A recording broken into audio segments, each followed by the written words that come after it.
చూస్తారు, మహిళలను కలుపుతున్నారు, వృద్ధులను కలుపుతున్నారు, యువతను కలుపుతున్నారు. ఏం చెప్తున్నారు? ఈరోజు 10వ వార్డులో ప్రజలు బ్రహ్మరథం పడుతున్నారు టీఆర్ఎస్ పార్టీకి. ఈ టీఆర్ఎస్ పార్టీ ఈరోజు 10వ వార్డులో భారీ మెజార్టీతో గెలవబోతుంది. మేము ప్రజలకు నిత్యం, మా బాబాయ్, నేను, మా ఫ్యామిలీ మొత్తం నిత్యం ప్రజల్లో అందుబాటులో ఉంటాం. పొద్దున లేస్తే ప్రజలతోనే ఉంటాం కాబట్టి ఈరోజు ప్రజలు మా మీద నిజంగా విశ్వాసంతో ఉండి మా వెంట నడుస్తున్నారు. చాలా సంతోషంగా.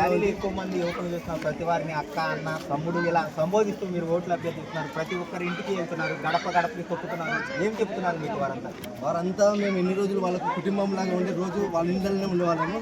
ఈరోజు మా ఇంటి అభ్యర్థిలాగా భావించి రోజు పబ్లిక్ మాతోనే ఉంటున్నారు. వాళ్ళ ఇంట్లో ఉంటే మాతోనే ఉండి పొద్దున్న చేస్తే మనం ఏం చేద్దాం, ఎట్లా గెలుద్దాం అనే ఆలోచనతోనే పబ్లిక్ మాకంటే ముందే వచ్చి వాళ్ళ ప్రచారానికి పాల్గొంటున్నారు.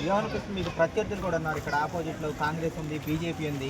వాళ్ళు నామ మాత్రమే. ఈరోజు 10వ వార్డులో మహేందర్ సురేందర్ గౌడ్ బలపరిచిన అభ్యర్థి భారీ మెజార్టీతో గెలవబోతున్నాడు. సురేందర్ అన్న అండదండలతో ఆధారంలో 4 వార్డులకు 4 వార్డులు భారీ మెజార్టీతో గెలవబోతున్నాయి.